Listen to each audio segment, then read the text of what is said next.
কান ধরে উঠবস করবে নাকি মামিকে এখনই ফোন দেব? ভাইয়া প্লিজ, এখানে অনেক মানুষ আছে। বাড়িতে গিয়ে কান ধরে উঠবস করবো নি? রাস্তায় কেমনে উঠবস করব? সবাই আমার দিকে তাকিয়ে থাকবে। তুই আমার কথা শুনবি না তো দাঁড়া, এখনই আমি মামিকে ফোন করছি। প্লিজ প্লিজ ভাইয়া, তুমি আমাকে ফোন দিও না, আমি উঠবস করছি। ও মা গো, কেমনে পড়ে গেলাম বিছানা থেকে। আমার মাথাটা গেল গো। ওই হনুমান বিদেশে গিয়েও আমাকে শান্তি দেবে না, স্বপ্নে এসে জ্বালাচ্ছে। কোমরে কি ব্যথাটাই না পেলাম। তারা, এই তারা, এখনো ঘুম থেকে উঠিসনি? সকাল বাজে 9টা, তাড়াতাড়ি ওঠ। উঠছে আম্মু। 10 মিনিটের মধ্যে ফ্রেশ হয়ে নিচে আসবি। আসতেছি, তুমি যাও। সাবিনা চলে গেল তার কাছে। তারা ফ্লোর থেকে উঠে ওয়াশরুমে চলে গেল ফ্রেশ হতে। এই হলো আমাদের গল্পের নায়িকা, তারা মির্জা। তারা বাবা মায়ের একমাত্র মেয়ে। তার বাবা এক ভাই এক বোন, আবির মির্জা ও আশা মির্জা। তারার বাবা আবির মির্জা একজন বিশিষ্ট ব্যবসায়ী, আর মা সাবিনা একজন গৃহিণী। বাকিটা সব গল্পে জানতে পারবেন। আম্মু আম্মু, খাবার দাও, খিদে পেয়েছে। এত বেলা করে ঘুম থেকে উঠে এখন বলছে খাবার দাও, খিদে পেয়েছে? তোর জন্য কি আমি সব সময় খাবার নিয়ে বসে থাকবো নাকি টেবিলে? আম্মু, আবার এখন ভালো লাগছে না, তোমার সাথে তর্ক করতে ইচ্ছে করছে না। আগে দাও তো খাবার। দিচ্ছি। বলে তিনি রান্না করে খাবার আনতে গেলেন। নে, খাবারটা খেয়ে তাড়াতাড়ি রেডি হয়ে আয়। রেডি হব মানে? কোথায় যাব আমরা? তোর ফুপির বাড়িতে যাবো আজকে। ইয়ে, অনেক মজা হবে। নাচানাচি না করে তাড়াতাড়ি রেডি হয়ে আয়। তারা তাড়াতাড়ি খাবার খেয়ে দৌড়ে রুমে গেল রেডি হতে। তারা তো প্রচুর খুশি, সে হয়তো জানে না সেখানে গেলে আজ সে কত বড় ধাক্কা খেতে চলেছে। জানলে হয়তো সে সেখানে যেত না। তার জম অপেক্ষা করছে তার জন্য। তারা ডাক শুনে সাবিনা তার রুম থেকে তাড়াতাড়ি করে বেরিয়ে আসলো। আম্মু আম্মু, আমি তৈরি হয়ে গেছি, চলো তাড়াতাড়ি। তারা ডাক শুনে সাবিনা তার রুম থেকে তাড়াতাড়ি করে বেরিয়ে আসলো। রেডি হয়ে গেছিস? হুম। চল তাড়াতাড়ি, ড্রাইভার গাড়ি নিয়ে চলে এসেছে। রওনা দিল তাদের নির্দিষ্ট গন্তব্যে। দেখছেন নি ম্যাডাম, এত জোরে জোরে কলিং বেল বাজাইতাছে, মনে হইতাছে দরজা ভাঙ্গে ফেলবো। বলতে বলতে রত্না দরজা খুলতে যেতে নিলেই আশা মির্জার কথাই থেমে গেল। তোকে যেতে হবে না রত্না, আমি জানি কে আসছে। আমার বৌমা চলে এসেছে। আপনার বৌমা আবার কেডায় ম্যাডাম? মুই তো জানি না। আবির ভাই কবে বিয়ে করলো? বোঝোস কম, চিল্লাস বেশি, চুপ থাক। তিনি তাড়াতাড়ি করে রান্নাঘর থেকে বের হয়ে সদর দরজা খুলে দিল। ফুপিমণি।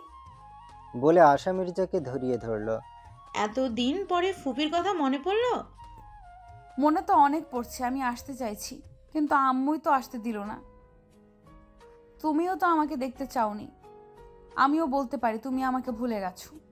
তোর সাথে কথাই আমি কোনোদিন পারবো না। আয় ভিতরে আয়। আসসালামু আলাইকুম আপা, কেমন আছেন? ওয়ালাইকুম সালাম, ভালো আছি। এতদিন পরে আসার সময় হলো? আপনি তো ভালো করেই জানেন আপা, আপনার ভাইয়ের মেয়ে কেমন। একদম পড়াশুনো করতে চায় না, একে ধরে বেঁধে পড়াতে হয়। আর আপনার এখানে আসলে তো তারপরে পড়াশুনোই চাঙ্গে ওঠে। আমার মেয়েকে এইভাবে বলবে না। আমার মেয়ের মতো ভদ্র মেয়েই হয় না। এই না হলে আমার ফুপিমণি, তোমাকে এতগুলো কিসি। নে, আর পাম দিতে হবে না, তুই বস, আমি তোর জন্য নুডলস নিয়ে আসছি। আশা মির্জা রান্নাঘরে চলে গেল সবার জন্য নুডলস আনতে। ড্রয়িং রুমের সোফায় আবির মির্জা, রাব্বি চৌধুরী আর রাফাত বসেছিল। তাদেরকে দেখেই তারা বলে উঠল, আব্বু, তুমি এখানে আজকে? তোমার অফিস নেই? কি ব্যাপার, সবাই বসে আড্ডা দিচ্ছে? কিছু বুঝলাম না। পড়ি, আয় এখানে বস, তোর জন্য অপেক্ষা করছিলাম। ভাইয়া, তুমি আমাদের বাড়িতে যাও নাই কেন? কেমনে যাব বল, তোর ভাই বর্তমানে অনেক বিজি। তোর ভাইয়ের অত এই পরীটাকে দেখতে ইচ্ছে করে, কিন্তু কাজের চাপে তাদের বাড়িতে যেতে পারে না। থাক, আর ঢপ মারতে হবে না। আব্বু, তুমি কখন এসেছো? আজকে সবাই এখানে, বুঝলাম না, কোনো ফ্যামিলি গেট টুগেদার নাকি? তারা মা কেমন আছো? ফুফা, আব্বু, আমি ভালো আছি। কতদিন হলো আমাদের বাড়িতে বেড়াতে যাও তোমরা কেউ। আজকে হঠাৎ এই বাড়িতে সবাই, বুঝতে পারছি না আমি কিছু। কথার মাঝে আশা মির্জা আস্তে আস্তে বললেন, কেন তুই জানিস না আজকে আকাশ ইউএস থেকে বাড়িতে আসছে একেবারে? এই কথা শুনে তারা যেন 540 পর্যন্ত শট খেল। আকাশ ইউএস থেকে আসলে তার জীবন তেনা তেনা করে দেবে। নিজের স্বাধীনতায় বাম হাতে ঢোকানোর জন্য আকাশ আসছে। এবার সে নিজের ইচ্ছা মতো কোথাও যেতে পারবে না, কারোর সাথে মেলামেশা করতে পারবে না, তার জীবনটা তেজপাতা করে দেবে। কই আম্মু তো আমাকে কিছু বলেনি ফুপিমণি। তারার কথা শুনে সাবিনা মির্জা বলে উঠল, আমি খুব ভালো করেই জানি তুই আকাশের কথা শুনতে কখনোই বাড়িতে আসিস না। তুই এই বাড়িতে না আসার জন্য নানা রকম বাহানা আমি খুব ভালো করেই জানতাম, তাই তোকে বলিনি। তুই একমাত্র আকাশকে দেখেই একটু ভয় পাস। এবার আকাশ আসছে, আমার আর কোনো টেনশন নেই। তোকে মানুষ করার দায়িত্ব ওর। ধোকা ধোকা, আমার নিজের মা আমাকে এত বড় ধোকা দিল। আচ্ছা আম্মু, আমি কি তোমার নিজের মেয়ে নাকি আমাকে রাস্তায় কুড়িয়ে পেয়েছিলে যে সব সময় আমার সাথে এমন করো তুমি? আমি তো ভেবেই পাই না যে আমার পেট থেকে এমন একটা মেয়ে কেমন করে হলো। নিশ্চয়ই তোর বাবা এমন ছিল, যার কারণে তুই পরাচর আর ফাজিল হয়েছিস। তাদের কথা শুনে আবির মির্জা বলে উঠল, সাবরিনা, তুমি আবার এর মধ্যে আমাকে টানছো কেন? আসলে তারা স্বভাব পেয়েছে আমার মার মতো। আমার মাও নাকি ছোটোবেলায় এমন দুর্দান্ত ছিল। আমায় তো সব সময় বলতেন যে তার পেট থেকে এত শান্তশিষ্ট ছেলে মেয়ে কেমন করে হলো। তারও নাকি খুব শখ ছিল তার ছেলে মেয়ে তার মতন দুর্দান্তপনা করবে। কিন্তু আমরা দুজনেই নাকি বাবার মতন হয়েছিলাম। আব্বা আম্মার খুব শখ ছিল আমার সন্তানকে তারা দেখে যাবে, কিন্তু আল্লাহ হয়তো তাদের কপালে সেটা রেখেছিলেন না। আগের মির্জা কথাগুলো বলতে বলতে অন্যমনস্ক হয়ে গেল। আম্মা আব্বা চলে গেছে তো কি হয়েছে? আমার আম্মা তো আমার তারা মা। তুই দেখিস না, তারা একদম আমার মায়ের মতো দেখতে, দেখে মনে হয় কার্বন কপি আমার মায়ের, তাই স্বভাবও এমন পেয়েছে। তার কথা শুনে আবির মির্জা বলে উঠল, তোর মনে আছে আয়শা, আব্বা সবসময় বলতো আমাদের আকাশ নাকি আব্বার মতন দেখতে। কিন্তু আকাশ কোথা থেকে এত রাগ পেল এটা আব্বা ধরতে পারেনি। আচ্ছা দাদু আর দাদি কি একে অপরকে খুব ভালোবাসতেন? হয়তো খুব ভালোবাসতেন, যার কারণে আম্মা মারা যাওয়ার 7 দিন পরে আব্বা তার কাছে চলে গেল। তুই তো তাদের কাউকে দেখিসনি। আশা মির্জার কথা শুনে তার একটু মন খারাপ করে বলল, আল্লাহ কেন যে আমাকে একটু তাড়াতাড়ি পৃথিবীতে আনলো না, তাহলে আমি দাদু দাদির সাথে দেখা করতে পারতাম। তারা একটু মন খারাপ করে কথাটা বলল। মন খারাপ করিস না তো পরি, তুই নানা নানুর সাথে দেখা করতে পারিস না তো কি হয়েছে? তুই কিন্তু একদম নানার মতো দেখতে হয়েছিস, এই জন্য তো আমি তোকে পরি বলে ডাকি। বলে তারা কি এক হাতে দিয়ে রাফাতে জড়িয়ে ধরল। পুরনো দিনের স্মৃতিচারণ করছে দেখে রাব্বি চৌধুরী বলে উঠল, আচ্ছা, পুরোনো দিনের কথা বাদ দাও তো। আজকে এত ভালো একটা দিনে এসব কথা বলতে হবে? দেখতে পাচ্ছ না আমার তারা মামুনি মন খারাপ হচ্ছে? এসব কথা বাদ দাও, আমাদের একটু পর এয়ারপোর্টে যেতে হবে। হ্যাঁ বাবা, আর মাত্র 2 ঘন্টা সময় আছে, তারপর ঢাকা আন্তর্জাতিক বিমানবন্দরে আকাশ ল্যান্ড করবে। রাফাতের কথা শুনে আশা মির্জা বলে উঠল, ইয়া আল্লাহ, দেখেছো আমি এখানে তোমাদের সাথে গল্প করছি, আর ওইদিকে আমার এখনো কত রান্না বাকি আছে। আশা মির্জা তাড়াতাড়ি রান্নাঘরে চলে গেল। কিছুক্ষণ আগে ঢাকা আন্তর্জাতিক বিমানবন্দরে ইউএস থেকে আসা বিমান ল্যান্ড করেছে। এয়ারপোর্টের ভেতর থেকে একটা সুদর্শন যুবক বের হয়ে আসতেই তার সামনে একজন যুবক এসে বলল, স্যার, আপনি এসেছেন। আমি আপনার জন্য কখন থেকে অপেক্ষা করছিলাম। বলেই সেই যুবকটির হাত থেকে ব্যাগটি নিয়ে নিল। স্যার, চলুন, সামনে গাড়ি আছে। হুম। দুজনেই গিয়ে গাড়িতে বসলো। স্যার, একটা কথা বলি। আকাশ গাড়ির জানালা দিয়ে বাইরে তাকিয়েছিল। হঠাৎ নয়নের কথায় ধ্যান ভাঙল। হুম, বলো। স্যার, আপনি এই ফ্ল্যাটে আসবেন, তাহলে আপনার বাড়িতে অন্য কথা বললেন কেন যে আপনি এর পরের ফ্ল্যাটে আসবেন? নয়নের কথা শুনে আকাশ একটু মুচকি হাসলো। বাংলাদেশে আমরা যে অফিস খুলছি ওইটা কবে উদ্বোধন অনুষ্ঠান হবে? এখন থেকে বাংলাদেশে কিন্তু মেইন ব্রাঞ্চ হবে আমার কোম্পানির। 1 সপ্তাহের মধ্যে তুমি ইউএসএ থেকে সব কিছু বাংলাদেশের অফিসে শিফট করবে। জি স্যার। আমি কিন্তু আপনাকে একটা প্রশ্ন করেছিলাম, আপনি কিন্তু প্রশ্নটা এড়িয়ে যাচ্ছেন। ধরতে পারো ফ্যামিলিকে সারপ্রাইজ দেওয়ার জন্য আমার সম্পর্কে যা জানো তা যেন আমার ফ্যামিলির কেউ না জানতে পারে। আর তুমি আমার ফ্রেন্ড হয়ে যাবে আমার বাড়িতে। জি স্যার। ওখানে যেন তুমি আমাকে স্যার বলো না, আমাকে স্বাভাবিকভাবেই ডেকো। জি। আবার গাড়ির ভেতরে নিস্তব্ধতা বিরাজ করছে। আকাশ মনে মনে বলল, আমি আসছি ময়না পাখি তোমার কাছে। তোমার ডানা গজিয়েছে, সেইটা না ছেটে দেব ভালোবাসা দিয়ে। আমি যেমন তোমার ভালোবাসায় পুড়ে ছারখার হয়ে যাচ্ছি, ঠিক তেমনি এক সময় তুমি আমার ভালোবাসায় পুড়ে ছারখার হয়ে যাবে। তখন দেখব তুমি এই ভালোবাসার যন্ত্রণা কতদিন সহ্য করতে পারো। আমি তো আজ 6 বছর তোমার ভালোবাসার আগুনে পুড়ে আমার হৃদয় ঝলসে যাচ্ছে। এই কারণে আমার ভালো লাগে না। এখানে জ্যামে আটকে গেলাম, কতক্ষণ পরে যে ছাড়বে আল্লাহই ভালো জানে। বাংলাদেশ অনেক উন্নত হলেও এই একটা জিনিস বাংলাদেশ সরকার এখনও কন্ট্রোলে আনতে পারছে না। ওভারটেকিং সিস্টেমটা খুবই খারাপ একটা জিনিস, যার কারণে সবসময় জ্যাম বা অ্যাক্সিডেন্ট হয়। এর জন্য কঠিন আইন করতে হবে। স্যার, আপনি তো আজকে আসলেন বাংলাদেশ, আর আমি তো আজ থেকে 7 দিন হলো এখানে পড়ে আছি। কি বলবো স্যার, এই জ্যামের কারণে মাঝে মাঝে 10 মিনিটের রাস্তা 1 ঘন্টায় যেতে হয়। কেমন লাগে! আর জ্যাম না থাকলে তখন তো কোনো কথাই নেই, তাড়াতাড়ি চলে যাওয়া যায়। মাঝে মাঝে দেখা যায় 10 মিনিটেও লাগে না, তার কম লাগে। এটা কবে ঠিক হবে আল্লাহই ভালো জানে। তাদের কথার মাঝে জ্যাম ছেড়ে দিল।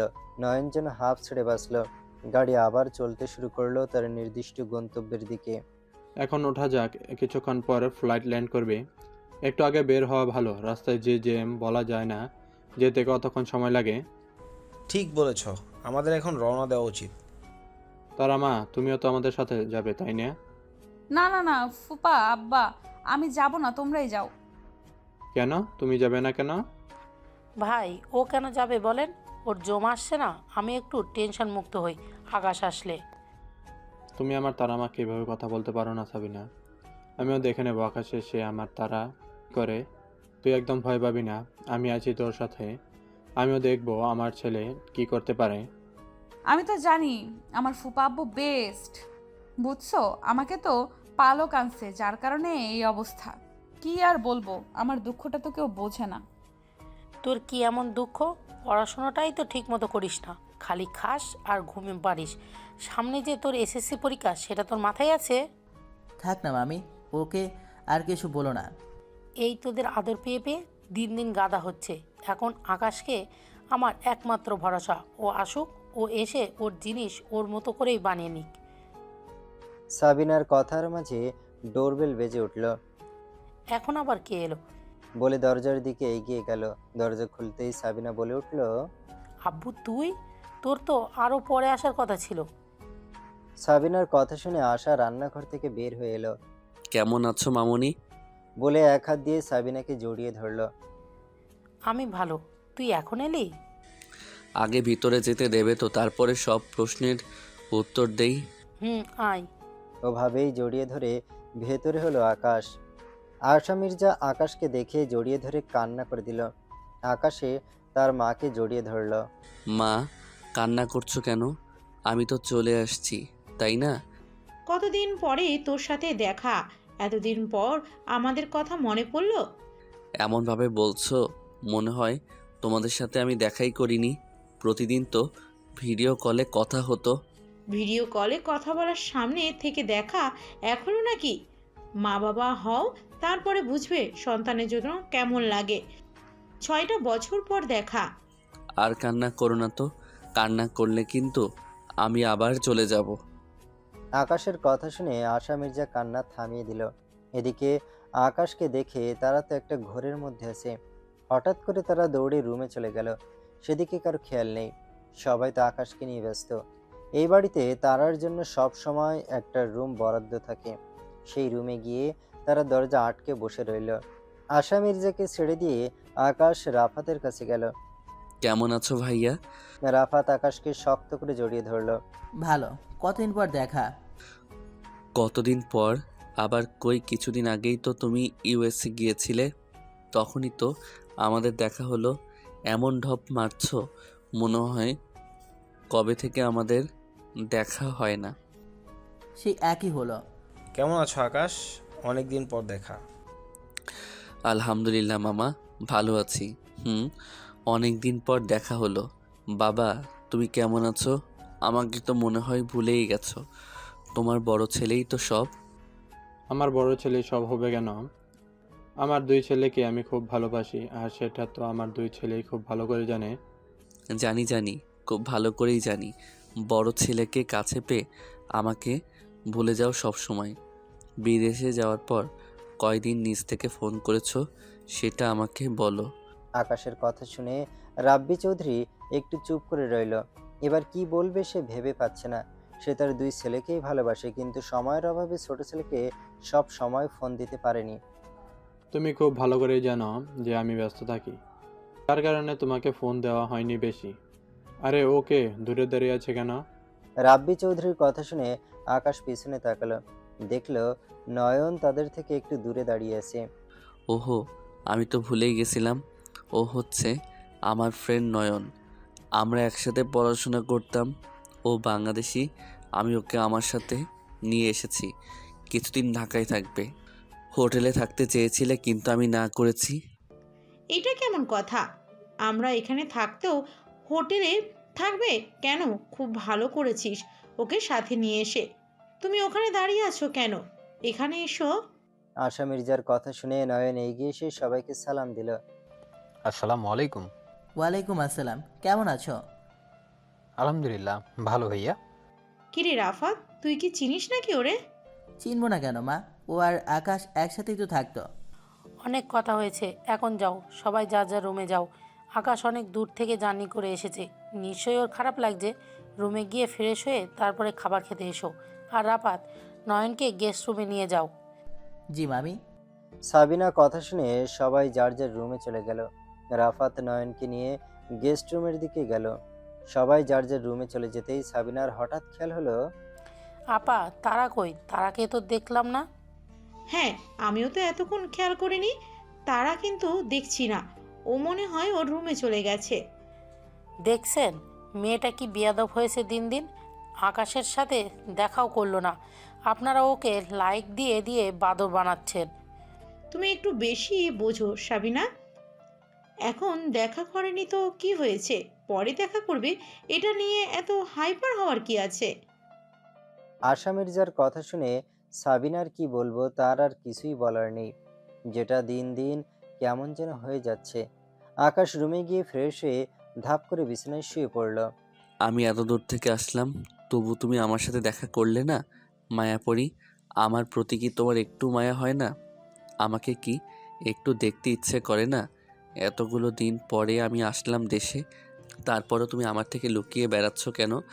আমিও দেখব তুমি কতদিন আমার থেকে লুকিয়ে থাকতে পারো। অন্যদিকে তারা বিছানায় বসে আছে চুপটি করে। সে কি করবে ভেবে পাচ্ছে না। তার জন্য এসে গেছে, এবার তার জীবনটা তেনা তেনা করে দেবে। শালা খাটাস, এবার যদি তুই আমার সাথে বেশি বাড়াবাড়ি করস তোকে আমি অভিশাপ দিমু। তুই জানি ভালো বউ না পাস। আরে আরে, তারা মির্জা যা ভয় পাচ্ছে ওই হনুমানরে দেখে, এটা ভাবা যায়? আমাকে দেখে সবাই ভয় পায়, তারা মির্জা নাকি ওরে দেখে ভয় পাবে?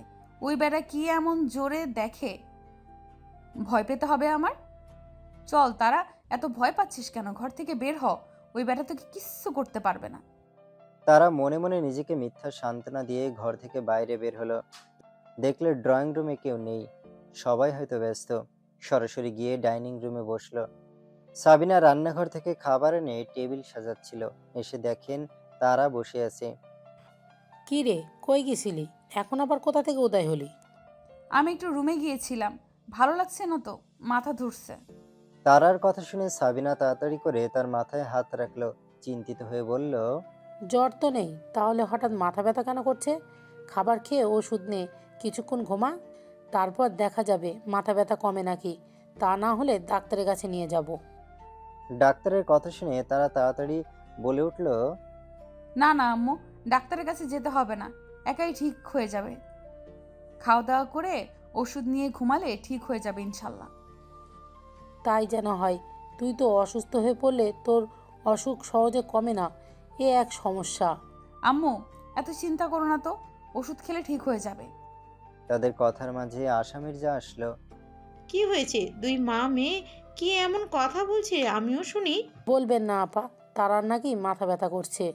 তুই কি কথা সাবিনা তারার মাথা ব্যথা করছে? আমাকে আগে বলবি না? কখন থেকে মাথা ব্যথা করছে মাটার? তারা বেচারি যেন ফেঁসে গেছে মিথ্যা বলে। কি করবে ভেবে পেল না। বেচারি নিজের এখন নিজেকে গালি দিতে ইচ্ছে করতেছে। কোন দুঃখে যে মিথ্যা কথা বলতে গিয়েছিলাম, ইয়া আল্লাহ বাঁচাও আমাকে। আল্লাহ প্লিজ এইবারের মতো মাফ করে দাও আমাকে। আমি আর কোনোদিন মিথ্যা কথা বলবো না তোমাকে, প্রমিস। আমার মা কি কম ছিল? আবার ফুপিমণি এসে উদয় হলো, কেমনটা লাগে? তার মনে মনে কথাটা বলল। তার আর কথা মনে হয় আল্লাহ তাআলা কবুল করলো। তাই সবাই একে একে ডাইনিং এসে বসলো। তারা যেন একটু স্বস্তি পেল। তাই আর কথা না বাড়িয়ে সবাইকে খাবার সার্ভ করতে লাগলো। সাবিনা আর আশা। সবাইকে দেখছি, কিন্তু আকাশ কই? ওকে তো দেখছি না। আকাশের কথা শুনে তারার হিসকি উঠে গেল। ষাট এভাবে হঠাৎ হিচকি উঠলো কেন? নে পানিটা খা। পানি খাইয়ে দিল তারকে। এর মাঝে আকাশ এসে তারার সামনে ঠিক বিপরীত পাশে বসে পড়ল। এটা দেখে তারা পানি খেতে নিয়ে আবার বিষম খেলো। পানি নাক মুখ দিয়ে বের হয়ে আসলো। বিষম খেয়ে তারার চোখ মুখ লাল হয়ে গেল। ভালোভাবে পানি খাবে না, আবার বিষম কেন? আমার মেয়েটাকে মনে হয় নজর দিয়েছে কেউ, তা না হলে এমন তো হওয়ার কথা না। এই গাধা এমন কে যে কেউ একে নজর দিতে যাবে? তুই সেই মেয়েটার সাথে এমন করছিস কেন? মেয়েটা আমার ঠিক মতো খেতে পারছে না, দেখতে পাচ্ছিস না? এমনি একটু অসুস্থ। আকাশ আর কিছু বলল না, নিজের মতো খাওয়া আরম্ভ করলো। আর তারা নিজের মতো বসে রইল। তার খুব খারাপ লাগছে, ভাইয়া তাকে এভাবে না বললেও পারতো। কি হলো, আমার মা খাচ্ছে না কেন? আমি কি খাইয়ে দেব? না। না খেলে কিভাবে হবে বল? অসুস্থ এমনিতেই, না খেলে ওষুধ খাবি কেমন করে? একটুখানি খা, আমি খাইয়ে দিই। না, তোমাকে খাইয়ে দিতে হবে না, আমি নিজেই খাচ্ছি। তুমি তোমার নিজের খাবার খাও। ঠিক আছে, আমি খাচ্ছি, তুইও খা। তারা নিজের মতো করে খাবার খেতে লাগলো। সে কয়েক লোকমা ভাত খেয়ে উঠে রুমে চলে গেল। আকাশ আর চোখে সবকিছুই খেয়াল করলো। নয়ন, তুমি তো কিছুই খাচ্ছ না। এভাবে লজ্জা পেলে চলবে? এটা তো তোমার বাড়ি।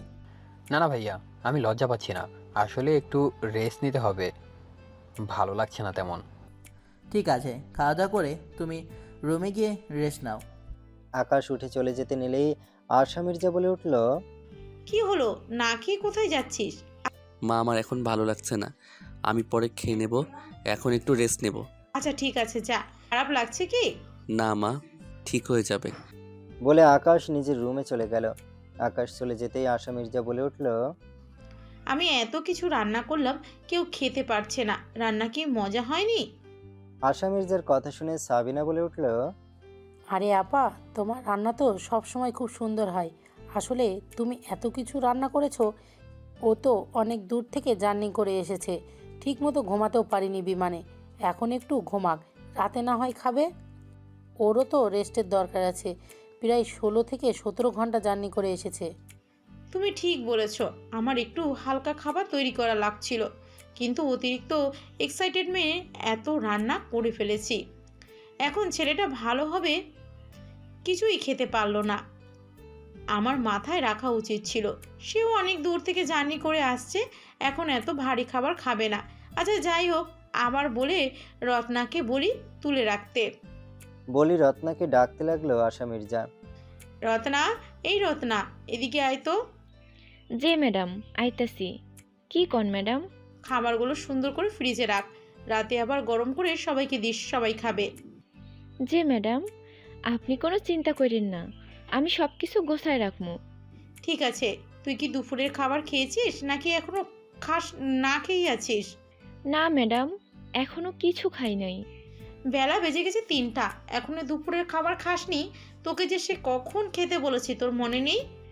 আসলে ম্যাডাম, রান্না করে সব কিছু গোছায় রাখতে দেরি হয়ে গেছিল, তাই তো খাইতে পারি নাই। কাজ কি পরে করা যেত না? কাজকে ওখানে থেকে হাওয়া হয়ে যাবে, একাই সেই দেরি করতে হবে, তাই না? তাহলে আগে খাবার খেয়ে নিয়ে তারপর কাজ করতে পারিস না? জি ম্যাডাম, আর ভুল হইব না। ভুল হবে না মানে? প্রতিদিন একই কথা বলিস, এত ভুল হবে কেন প্রতিদিন? মনে থাকে না তোর?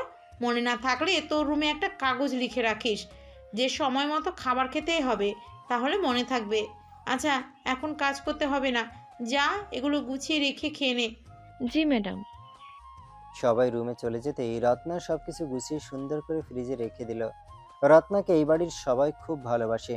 প্রথম যখন রত্না এই বাড়িতে এসেছিল মনে করেছিল আর সবার মতোই মনে হয় এই বাড়ির লোকগুলো হবে, কিছু না, রত্নার ধারণা পাল্টে দিয়েছে।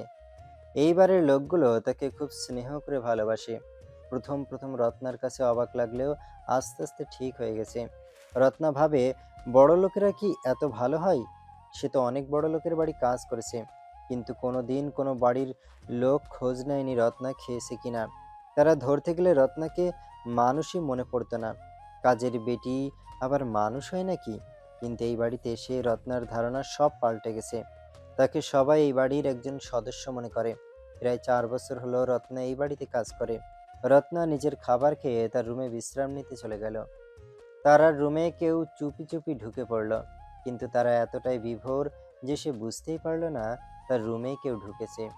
সে চুপি চুপি গিয়ে তারার মাথার কাছে বসলো। তারা রুমে ঢোকা মানুষটি আর কেউ নয়, স্বয়ং আকাশ। আমাকে এত ভয় পাস কেন? আমি কি তোকে খুব বকি, খুব মারি যে তুই আমাকে ভয় পাস এত? আজ 6 বছর পর দেশে আসলাম, তাও তুই আমার সাথে একটিবারও দেখা করলি না।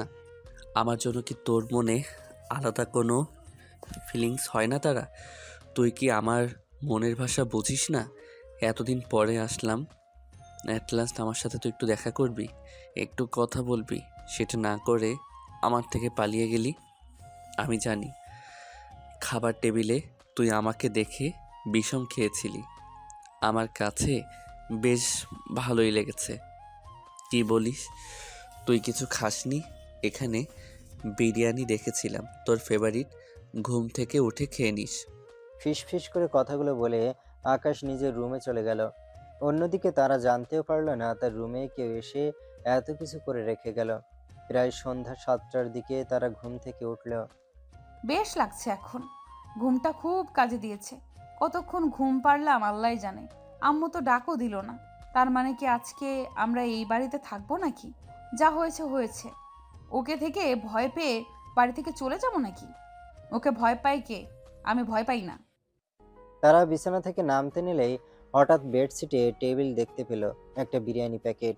এটা দেখে তো সে খুশিতে আত্মহারা হয়ে গেল। কে এসেছিল আমার রুমে? নিশ্চয়ই আব্বু এসেছিল। যেই দুপুরে দেখেছে আমি কিছু খাইনি, অমনি আমার পছন্দের বিরিয়ানি এনেছে। যাই হোক, আগে খাওয়া যাক, তারপরে সব কথা ভাবা যাবে। ওহো, আগে হাত মুখ ধুয়ে আসতে হবে, তারপর খাবার খেতে হবে। তারা ওয়াশরুম থেকে ঘুরে এসে নিজের মতো করে খাওয়া শুরু করলো। তার সত্যি খুব খিদে পেয়েছিল, দুপুরে ঠিকমতো খেতে পারেনি। খাওয়া দাওয়া করে বিরিয়ানির প্যাকেটটা ডাস্টবিনে ফেলে তারা ড্রয়িং রুমে গিয়ে সোফায় বসে পড়ল।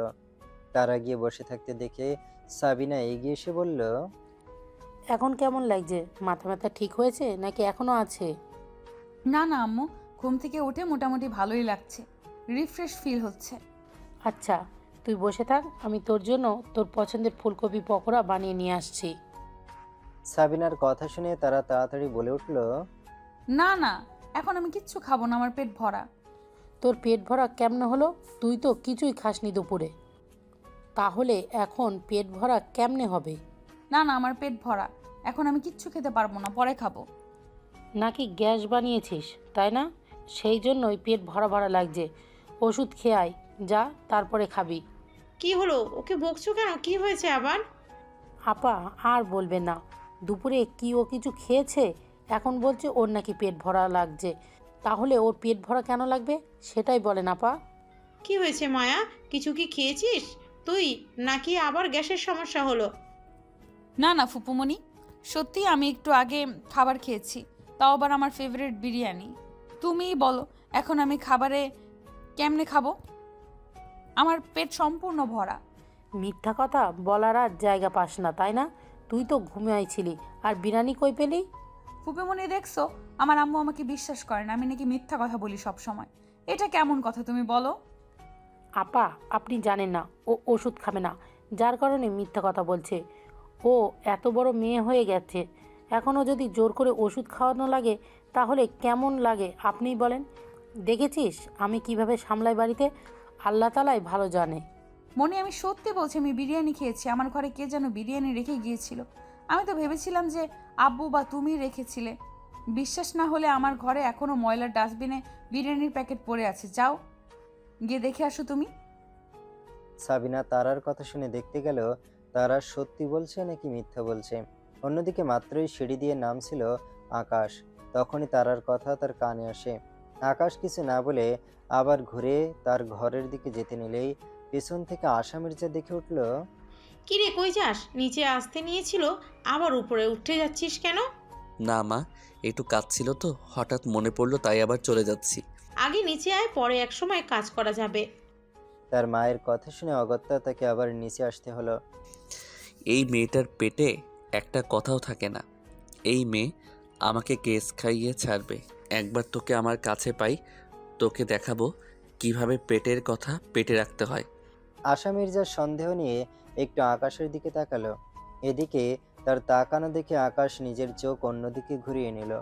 মনে মনে আশা মির্জা কিছু একটা ভাবলেন, তারপরে মুচকি হেসে চলে গেল রান্নাঘরে সবার জন্য বিকালের নাস্তা বানাতে। সাবিনা তারার রুম থেকে এসে আর কিছু বলল না তারাকে। এবার তাহলে সত্যি কথাটা বলেছিস? তুমি তো আমাকে বিশ্বাসই করো না, তুমি মনে করো আমি সব সময় মিথ্যা কথা বলি। সাবিনার কিছু না বলে রান্নাঘরে চলে গেল আশা মির্জাকে সাহায্য করতে। তিনি চলে যেতে আকাশ বলে উঠল, কিরে তারা, তুই এখন কোন ক্লাসে পড়ছিস? আকাশের কথা শুনে তারা যেন আকাশ থেকেই পড়ল। আকাশের কথা শুনে তারা মনে মনে বলল, আপনি এটাও জানেন না আমি কোন ক্লাসে পড়ি? তাও ভালো, আপনি আমার নামটা মনে রেখেছেন। এত পড়াশোনা করেছেন আর এটা জানেন না আমি কোন ক্লাসে পড়ছি এখন বর্তমানে? পড়তে পড়তে মাথার স্ক্রু ঢিলা হয়ে গেছে নাকি আপনার? কিরে কি হলো, কিছু বলছিস না কেন? এই তো ভাইয়া, inter second year. Inter second ইয়ারে কিছুদিন পরে পরীক্ষা, আমাদের বাড়িতে এসে ঘুম পাড়ছিস আর খাচ্ছিস। পরীক্ষার চিন্তাভাবনা নেই, ফেলে গেলে তোকে কে বিয়ে করবে? আমার বিয়ে নিয়ে আপনাকে ভাবতে হবে না। ঠিক তখনই সাবিনা এসে হাজির হলো। বাবা কি করব বল, এটাকে নিয়ে আর পারি না। পড়াশোনা তো ঠিক মতো করে না, সামনে এসএসসি দেবে, এ চিন্তা ভাবনাও তার মাথায় নেই। সারাক্ষণ শুধু টিভি দেখবে আর ঘুম পারবে। তুই এসেছিস, এখন তুই এটাকে একটু মানুষ কর। আমি তো মানুষ করতে পারলাম না। আমি কি মানুষ না? আমি কি গরু ছাগল? বেশি কথা বলিস, চুপ থাক, এত কথা বলতে হবে না। বেশি কথা আবার কই বললাম?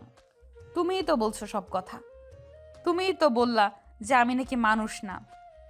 আমি যদি মানুষই না হই তাহলে কি গরু ছাগল? তার আর কথা শুনে আকাশ তারকে একটা ধমক দিল। তুমি আমাকে বকছো তো ভাইয়া, আমি সবাইকে বলে দিব।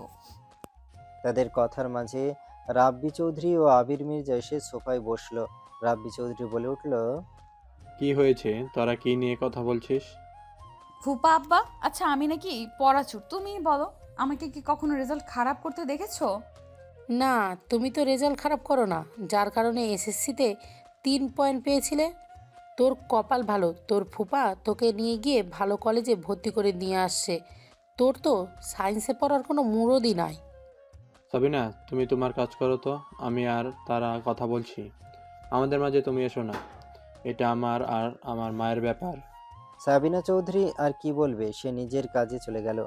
অন্যদিকে রাব্বি চৌধুরীর কথা শুনে আকাশ মনে মনে বলছে, যেই ছেলে সবসময় প্লাস আর ফার্স্ট ক্লাস পেয়ে আসছে, সেই ছেলের বউ নাকি এসএসসিতে 3.5? কেমনে? ইয়া মাবুদ, আমারে তুমি ওঠাই নিয়ে যাও। এদিকে আমার বাপও তার কথায় কি সুন্দর সায় দিচ্ছে। আর কয়দিন পরে মানুষ বলবে আকাশ চৌধুরীর বউ নাকি এসএসসিতে ফেল করেছে। আকাশ, কিছু হওয়ার আগেই হাল ধর, নয়তো তোর জীবন শেষ। তোকে সবাই ফেলটু মেয়ের জামাই বলবে। এটা কি ভাবা যাবে? কখনোই না, অসম্ভব। দেশের বাইরে থেকে কি এই কথা শোনার জন্য পড়াশোনা করে আসছি?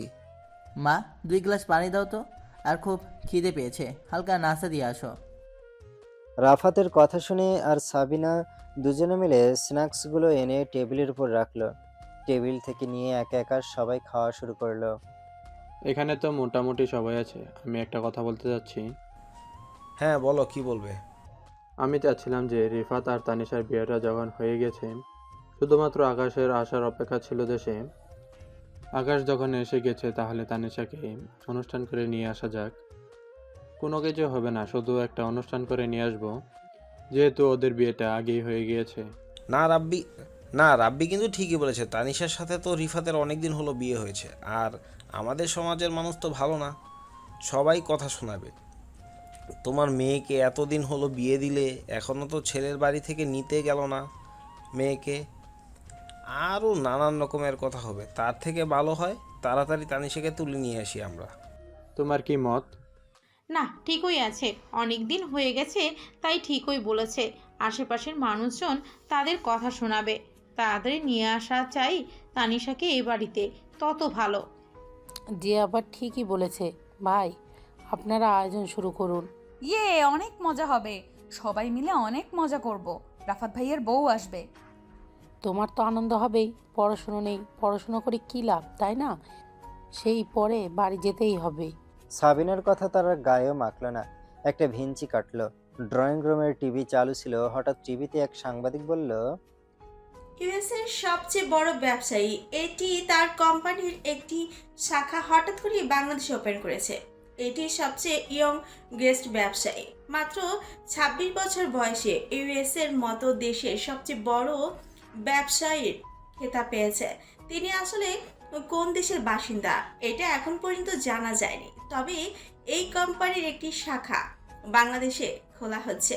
এটা খুব আশ্চর্যের একটা বিষয়, কারণ এই বিষয়ে আগে থেকে কেউ জানতো না, এটিকে এখনো কেউ দেখতে পায়নি। তিনি সবসময় তার মুখ আড়ালে রাখতে ভালোবাসেন। এই বিষয়ে আরো খবর জানতে আমাদের সাথেই থাকুন। এত বড় ব্যবসায়ী হঠাৎ আমাদের মতন দেশে ব্রাঞ্চ খুলছে? সেটাই তো, এ বিষয়ে আগে থেকে কেউ জানতো না, তাই তো বললাম। বুঝলে, আমার খুব শখ রাব্বি আমাদের এই কোম্পানিতে একটা ডিল এটিএর সাথে ঘুরবো। আমাদের এই কোম্পানি আরও বড় হবে। সেটা তো ভালো কথা, কিন্তু উনি কি আমাদের সাথে ডিল করবেন? অবশ্যই আমাদের সাথে ডিল করবে, কারণ উনি যেহেতু বাংলাদেশে একটা অফিস খুলেছেন, তার মানে উনি দেশের কিছু কাজ করবে। সেই ক্ষেত্রে আমাদের কোম্পানিও তো ছোট না, তাই টপ 3-তে না থাকলে কি হবে, আমাদের কোম্পানি যথেষ্ট সুনাম আছে, আশা তো রাখাই যায়। সেটা আপনি ভুল বলেননি। অন্যদিকে দুজনের কথা শুনে নয়ন আর আকাশ একে অপরের সাথে চুষে চুষে কথা বলছে, মিটমিট করে হাসছে। তোমাদের ব্যবসায়িক কথা এখন বাদ দাও তো, পরিবারের সাথে আছো, এখন পরিবার নিয়ে আলোচনা করো। যখন যেটার প্রয়োজন তখন সেটা করবা। ব্যবসাও প্রয়োজনে, অন্যদিকে পরিবারও প্রয়োজন। যখন পরিবার তখন শুধুই পরিবার, আর যখন ব্যবসা তখন শুধুই ব্যবসা নিয়ে থাকবে। সো এখন কোনো কথা হবে না। আশা মির্জার কথা শুনে তারা দুজনে চুপ হয়ে গেল। দেখতে দেখতে কেটে গেল 15টা দিন। চলে এসেছে সেই আকাঙ্ক্ষিত মুহূর্ত, রাফাতের জন্য বউ আনতে যাবে সবাই। সবাই চলো, দেরি হয়ে যাচ্ছে। তাড়াতাড়ি এসো ভাইয়া, গাইতে বসে আছে। সবাই তো রেডি, শুধু তারাই এখনো রেডি হয়নি। মামি, আপনি যাবেন না? না, আমি যাব না। আমাকে রেখে একা একা কেমন করে যাব তুমি বলো? আপা এখানে একা একা থাকবে আর আমি ওই বাড়িতে যাব? মা, একা একা কই থাকবে? আরও আত্মীয় স্বজন আছে না, অনেকেই তো থাকবে। অনেকেই থাকবে, ঠিক আছে, কিন্তু আমি থাকবো আপার সাথে। তোমরা যাও, অন্য একদিন যাব আমি। আচ্ছা ঠিক আছে, তাহলে আপনি তাড়াতাড়ি তার আগে ডেকে দিন। সেই সময় তারা নিচে নামছিল। তারাকে দেখে আকাশের হার্টবিট মিস হয়ে গেছে। গাঢ় লাল রঙের লেহেঙ্গা, তার উপর সোনালি রঙের সুতোর কাজ করা, সাথে হোয়াইট স্টোন। তারার হলদেটে ফর্সা শরীরে যেন লেহেঙ্গাটা খুব মানিয়েছে। দেখে মনে হচ্ছে তার জন্যই বানানো হয়েছে এই লেহেঙ্গা। তাকে দেখে ডানা কাটা পরীর থেকে কম কিছু লাগছে না।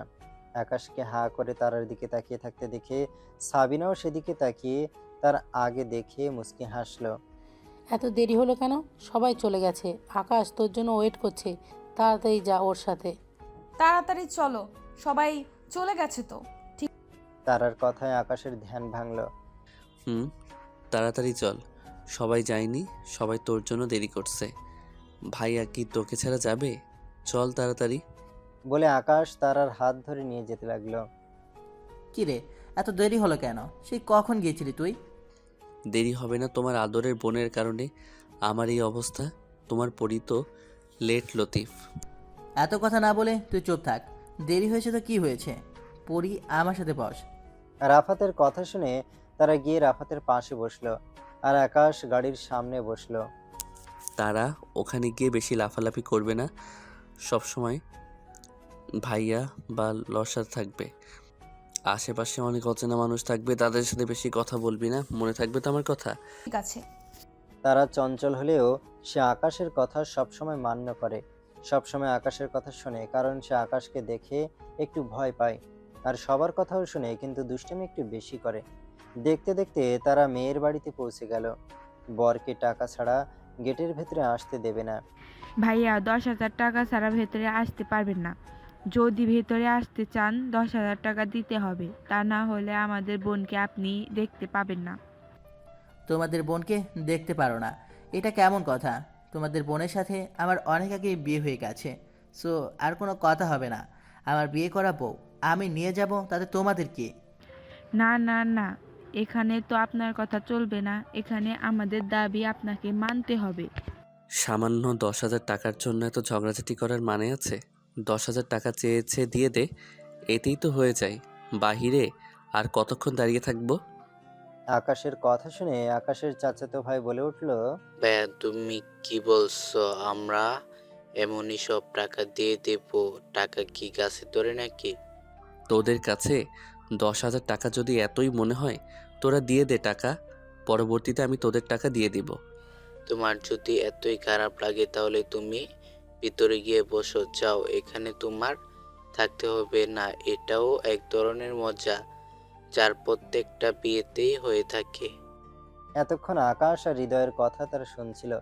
তারা রাফাতের কাছে গিয়ে বলল, ভাইয়া তুমি ওনাদের টাকাটা দিয়ে দাও তো, চলো বসবো, আমার খিদে পেয়েছে। তোর কি দেখে এসে আগে বলবি না?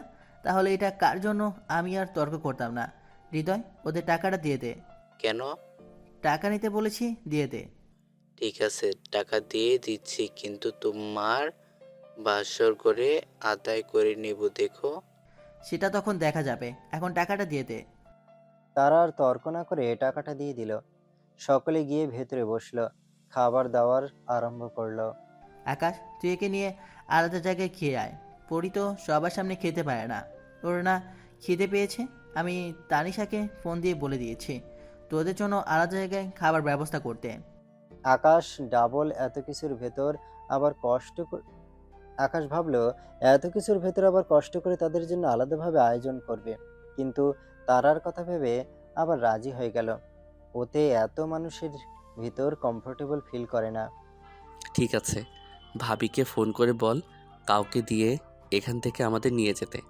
দেখো, তার আগে দেখে মনে হচ্ছে ওর বেশি ভালো লাগছে না এখানে। আকাশের কথা শুনে রাফাত তারার দিকে তাকালো, দেখলে তাড়াতাড়ি সাইডে বসে আছে চুপচাপ আর হাত কসলাচ্ছে। ঠিক আছে দাঁড়া, আমি তানিশার সাথে কথা বলছি। রাফাত পানির সাথে ফোন দিল, কিছুক্ষণ কথা বলার পর ফোনটা রেখে দিল। তানিশা বলল ওর নাকি চাচাতো বোন তোদের তোদের নিয়ে যাবে কিছুক্ষণের মধ্যে। ঠিক আছে। আকাশ গিয়ে তারার পাশে বসলো। বেশি খারাপ লাগছে নাকি? আসলে এত মানুষের মধ্যে কেমন যেন লাগছে। তোর যখন বিয়ে হবে তখন কি করবি? আকাশ কথাটা মজা করে বললেও তারা সিরিয়াসলি নিয়ে নিল। আমি কখনো বিয়েই করব না, ফুপি আমাকে বলেছে। মা আবার তোকে কি বলছে? যে আমাকে কখনো বিয়েই দেবে না, ফুপির কাছে রেখে দেবে। তারার কথা শুনে আকাশ মনে মনে বলল, বাহ, আমার মাকে মনে হচ্ছে এখন জড়িয়ে ধরে একটা চুম্মা দিই। আমার মা তো আগে থেকে প্রি প্ল্যান করে রাখছে। তাদের কথার মাঝে একটা মেয়ে এসে বলল, চলুন, আমার সাথে আপু পাঠিয়েছে আমাকে আপনাকে নিয়ে যাওয়ার জন্য। জি, তারা ওঠ। ভাইয়া আমার পা খুব ব্যথা করছে, হিল পরে হাঁটতে পারছি না। যা পরে হাঁটতে পারিস না তা কেন পরিস, দেখি তোর পাটা দেখি। বললেই তারার পা থেকে হিলটা খুলে নিয়ে নিজের পায়ের শু তারাকে পরিয়ে দিল। আর তারার জুতা এক হাতে নিয়ে আকাশ অন্য এক হাত দিয়ে তারার হাত ধরে হাঁটা শুরু করলো মেয়েটার পিছনে পিছনে। তাদেরকে মেয়েটি একটা রুমের ভেতরে বসিয়ে বলল, আপনারা এখানে বসুন, আমি আপনাদের খাবারের ব্যবস্থা করছি। বলে মেয়েদের চলে গেল। ভাইয়া সবাই খাওয়া দাওয়া করছে আর আমরা এখানে বসে আছি কেন? আমার প্রচুর খিদে পেয়েছে, চলো যাই খেয়ে আসি। যাবি তো, কিন্তু তুই কি অত মানুষের সামনে খেতে পারবি ভেবে বলছিস তো? সত্যি তো, আমার মনে ছিল না আমি তো মানুষের সামনে খেতে পারবো না। একদমই না, ছি, কেমন একটা বিদঘুটে অবস্থা। খেতে না পারলে তাহলে চুপচাপ বসে থাক। তাহলে কি আমি না খেয়ে থাকবো নাকি? দরকার হলে না খেয়ে থাকবি, এখন কথা না বলে চুপচাপ বসে থাক। আকাশের কথা শুনে তারা চুপচাপ বসে রইল। কিছুক্ষণ পর দুটো ছেলে এসে একে একে তাদের সামনে খাবার রাখলো। তারপর তাদের দুজনকে খাবার দিল। ছেলেগুলো তাদেরকে খাইয়ে সেখান থেকে চলে গেল। ভালো করে খেয়েছিস তো? হুম, কিন্তু আপনি তো কিছুই খেলেন না। আমাকে নিয়ে ভাবতে হবে না। তুই ঠিকমতো খেয়েছিস নাকি সেটা বল। আমি ওসব অয়েলি খাবার খুব একটা পছন্দ করি না। আর এখানকার প্রত্যেকটা খাবারই প্রচুর অয়েলি ছিল। এত ফিট থেকে কি করবেন? সে তো খাটাসই আপনি। কিছু বললি নাকি? না। এখানে চুপচাপ বসে থাক, বেশি নাড়াচাড়া করবে না। কিছুক্ষণ পর আমি আসছি, এসে যেন তোকে এখানেই পাই। মনে থাকবে কথা? হুম। বলে আকাশ চলে গেল। আকাশ চলে যেতে সেই মেয়েটি আবার তারার কাছে এলো।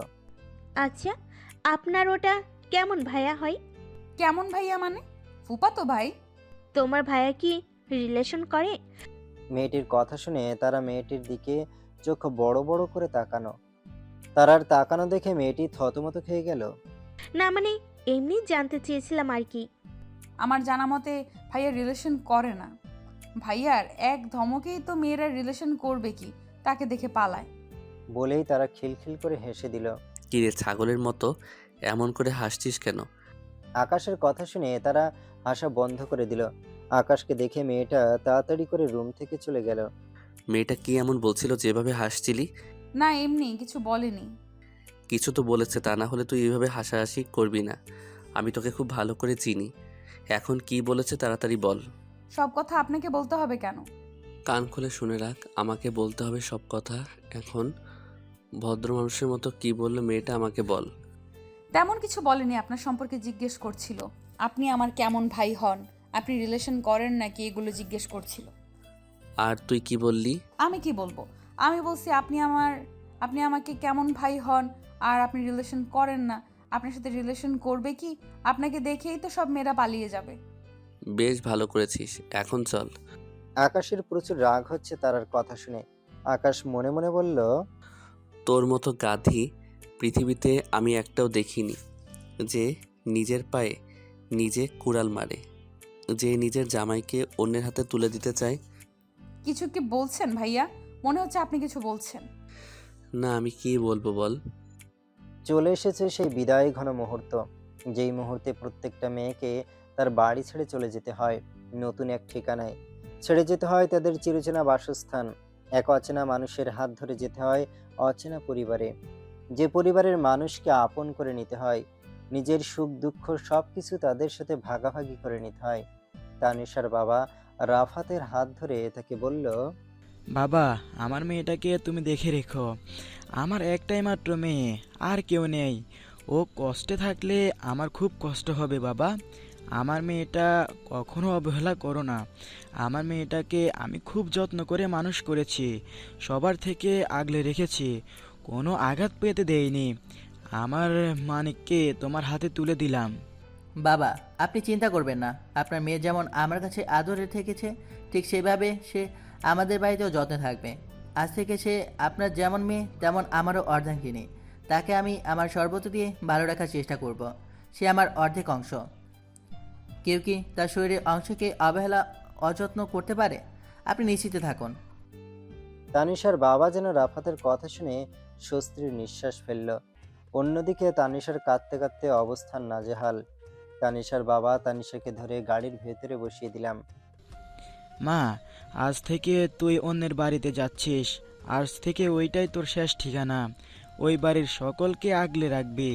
আমরা যেমন তোর পরিবার, তারাও তেমনই তোর পরিবার আজ থেকে। বাবা মা কোথায়? মাকে তো দেখছি না। তোর মা মনে হয় বাড়ির ভিতরে আছে।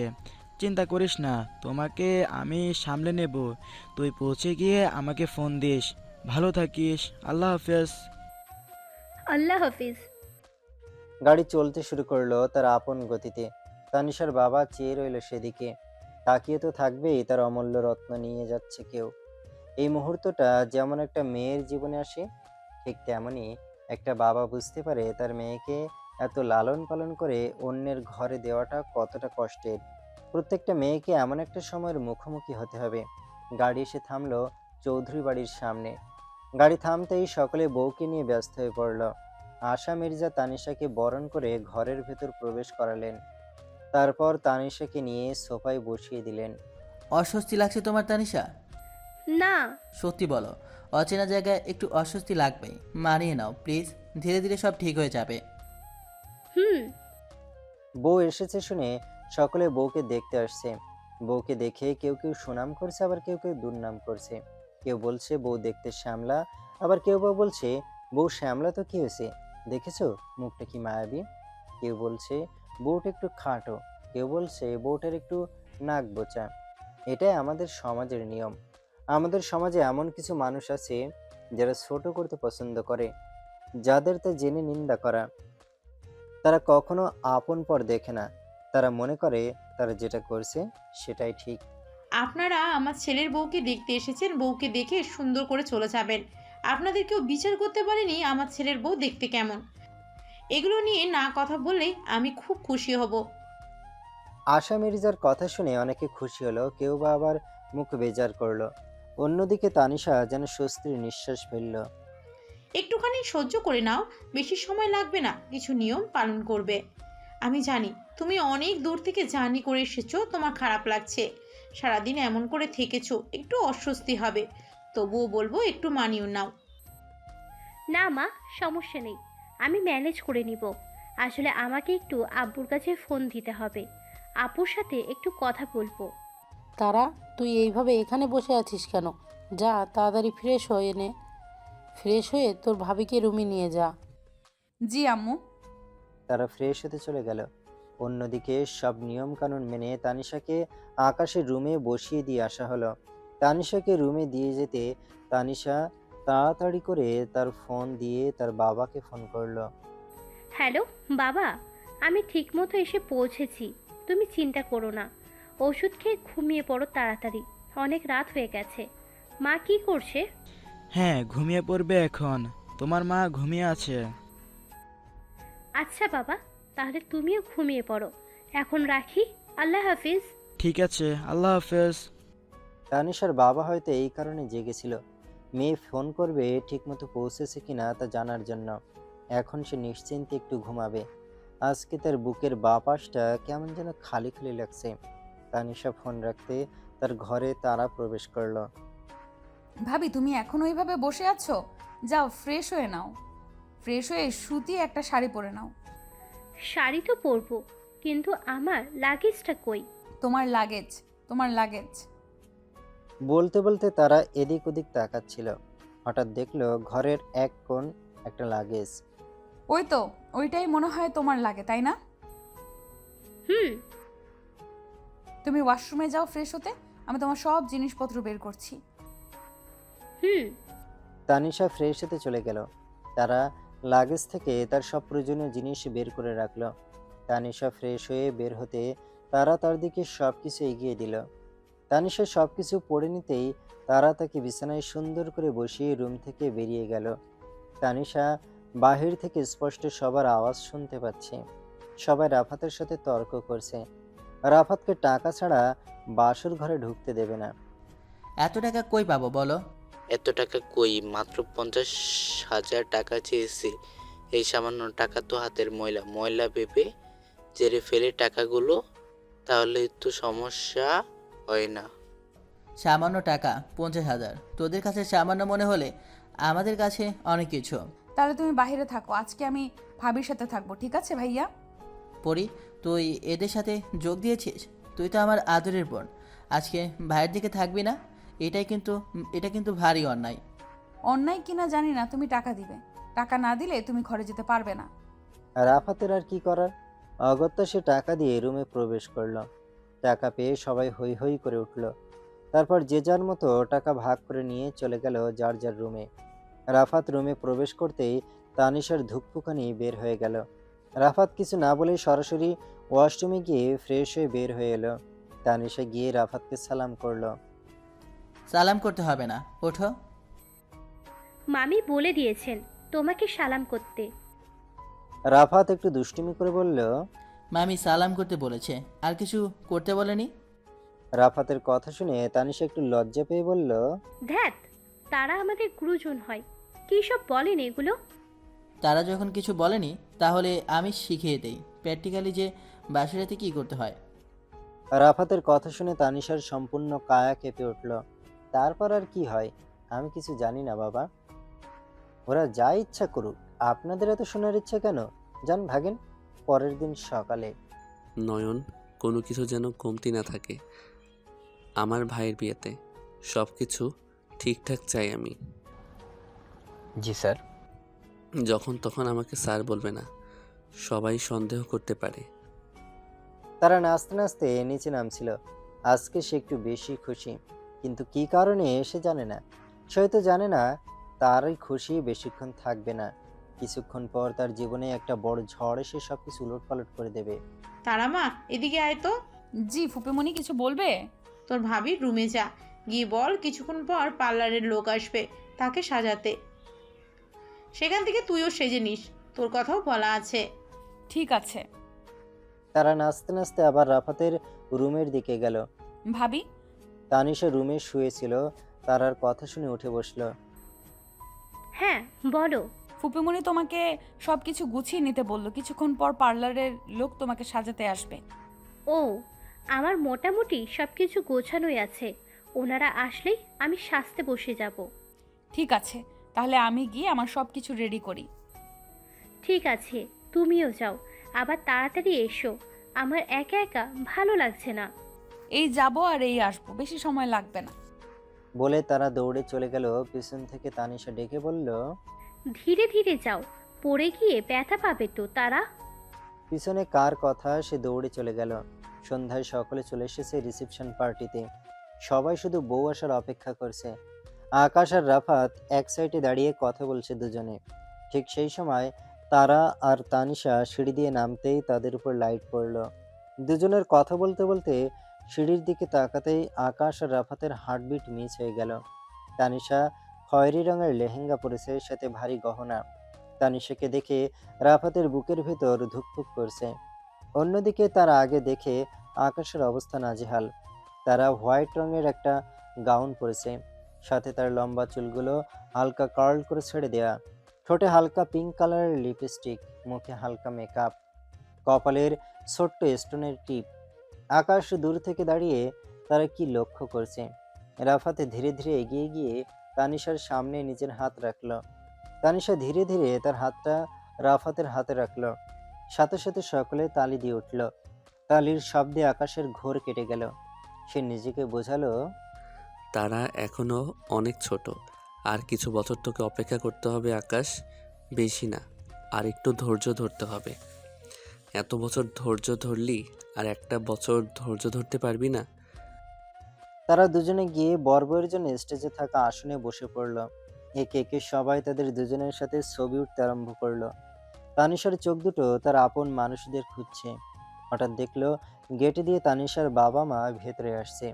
তানিশা দৌড়ে গিয়ে তার মাকে জড়িয়ে ধরলো। কেমন আছো মা? আলহামদুলিল্লাহ ভালো। তুই কেমন আছিস? আমি ভালো আছি। বাবা, তুমি কেমন আছো?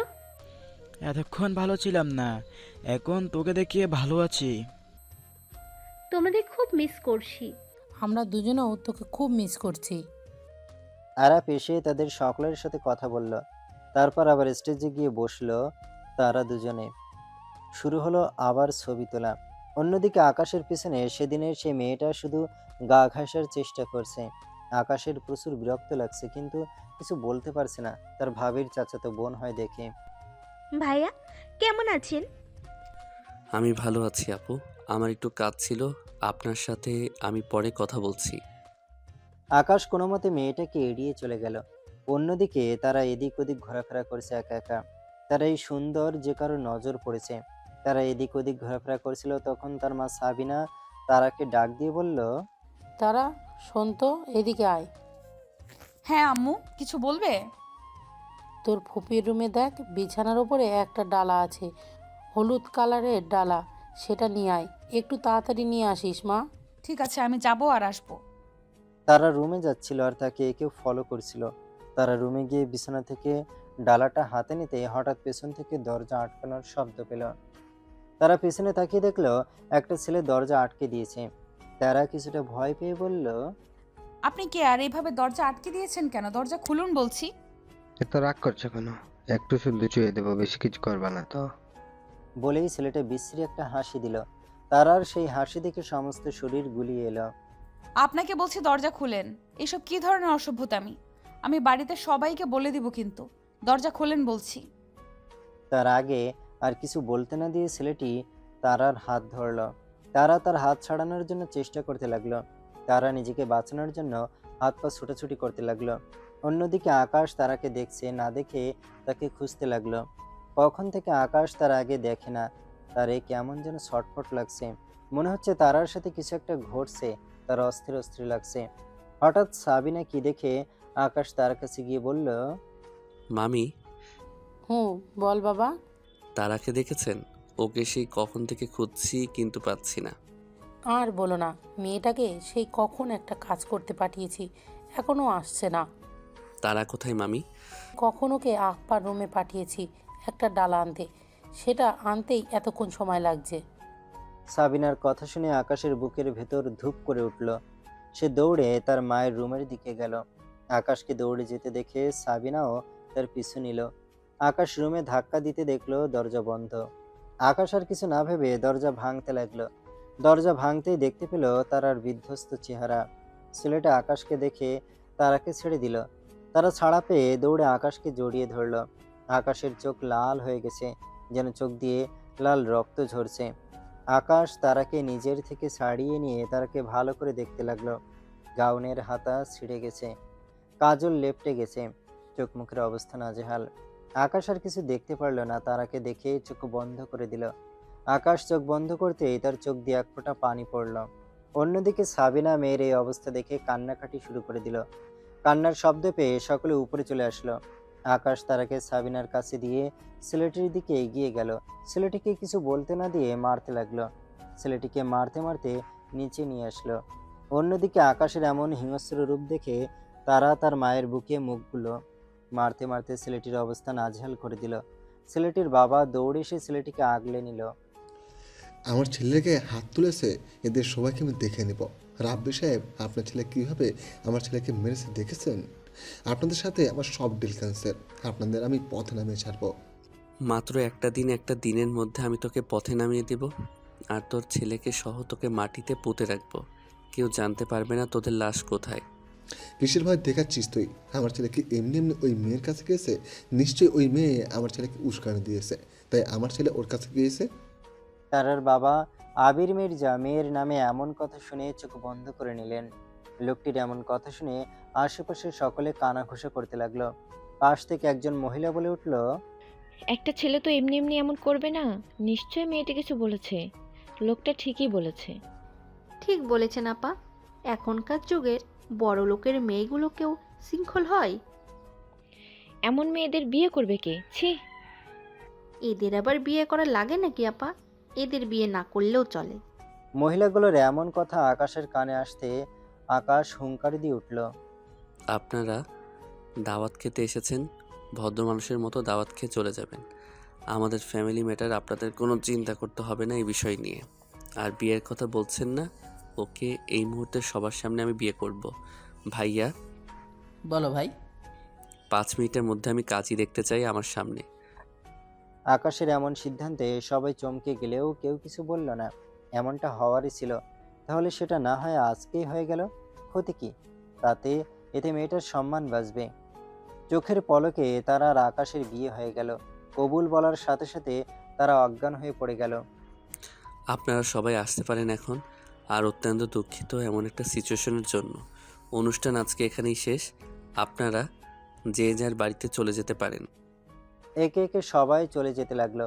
তানিশা রাফাত তানিশাদের বাড়িতে না গিয়ে এখানেই থাকলো। আকাশ তারাকে কোলে নিয়ে তার বেডরুমে চলে গেল। রাফাত ডাক্তারকে ফোন করলো। ডাক্তার তারাকে দেখে বলল, অতিরিক্ত কান্না আর ব্রেনে অতিরিক্ত প্রেশার পড়ার কারণে ব্রেনে ধাক্কা নিতে পারেনি, যার কারণে অজ্ঞান হয়ে গেছে। বেশি চিন্তা করবেন না, আশা করা যায় কিছুক্ষণের মধ্যে জ্ঞান ফিরে আসবে। আপাতত আমি ওকে ঘুমের ওষুধ দিচ্ছি, আজকে সম্পূর্ণ রাতও ঘুমাবে। চিন্তার কিছু নেই তো আঙ্কেল? না না, চিন্তার কিছু নেই, আল্লাহর মধ্যে খুব তাড়াতাড়ি সুস্থ হয়ে যাবে। ডাক্তারের কথা শুনে সকলে একটা স্বস্তির নিঃশ্বাস ফেলল। ডাক্তার চলে গেল। সবাই যে যার রুমে চলে যাও। আকাশের কথা শুনে সাবিনা আর আশা একটু ইতস্তত করে বলল, বলছিলাম কি বাবা, আজকে রাতটা আমি তারার সাথেই থাকি। আপনাদের কাউকে থাকতে হবে না মামি, আমি আমার বউকে সামনে রাখতে পারবো। আকাশের এমন কথা শুনে সকলে হা হয়ে গেল। কিছু সময়ের মধ্যে ছেলেটার এমন পরিবর্তন। আর কিছু মা বলে যে যার মতো রুমে চলে গেল। আকাশ তার রুমের দরজা আটকে দিয়ে ফ্রেশ হতে চলে গেল। ফ্রেশ হয়ে আকাশ গিয়ে তারার মাথার কাছে বসলো। কি থেকে কি হয়ে গেল তাই না? আমি কখনো কল্পনাও করতে পারিনি যে তুই এত তাড়াতাড়ি আমার জীবনে আসবি। কি বলবো বল, আল্লাহ তাআলা উত্তম পরিকল্পনাকারী। দেখ, আজকে আমাদের বাসায় ঘুমাচ্ছিস। এত কিছুর পরেও আমার মনের ভিতর কেমন যেন শান্তি লাগছে জানিস। আজকে থেকে আমার আর কোনো ভয় নেই, তুই শুধু আমার। আকাশ কিছুক্ষণ নিজের মনে মনে একা বকবক করে উঠে চলে গেল নামাজ পড়তে, আল্লাহর কাছে শুকরিয়া আদায় করতে। সে না চাইতে এত বড় একটা জিনিস পেয়ে গেছে, আল্লাহর কাছে শুকরিয়া আদায় করবে না? আকাশ নামাজ পড়ে আল্লাহর কাছে শুকরিয়া আদায় করলো। তারপর বারান্দায় চলে গেল। বারান্দায় গিয়ে নয়নকে ফোন করলো। জি স্যার, বলেন। তোমাকে 1 ঘন্টা টাইম দিলাম। এই 1 ঘন্টার ভিতরে তুমি ওই ছেলেটা আর ছেলেটার বাবাকে তুলে নিয়ে আসবে, যেখান থেকে পারো সেখান থেকেই। জি স্যার। আকাশ বারান্দা থেকে গিয়ে তারার পাশে আবার বসলো। তারপর তারার মাথায় হাত বুলিয়ে দিতে লাগলো যত্ন করে। আধা ঘন্টা পর তারার কপালে একটা চুমু দিয়ে আকাশ বের হয়ে গেল তার গন্তব্যে। একটা অন্ধকার রুমে দুজন লোককে বেঁধে রাখা হয়েছে। লোক বললে ভুল হবে, একজনের বয়স 50-এর কাছাকাছি, আর একটা ছেলে তাগড়া যুবক, 25 কিংবা 26 বছর বয়স হবে। যুবক ছেলেটির হাত পায়ে মাথায় ব্যান্ডেজ করা। দুজনে ছোটাছুটি করার চেষ্টা করছে। হঠাৎ তাদের মাথার উপরের লাইট জ্বলে উঠল। দরজা খোলার আওয়াজ হলো। সেই দরজা দিয়ে প্রবেশ করলো দুটো ছায়ামূর্তি। আস্তে আস্তে তাদের চেহারা স্পষ্ট হলো। নয়ন, ওদের মুখ খুলে দে। নয়ন গিয়ে দুজনের মুখের বাঁধন খুলে দিল। এবার বল, কি কি যেন বলেছিলি?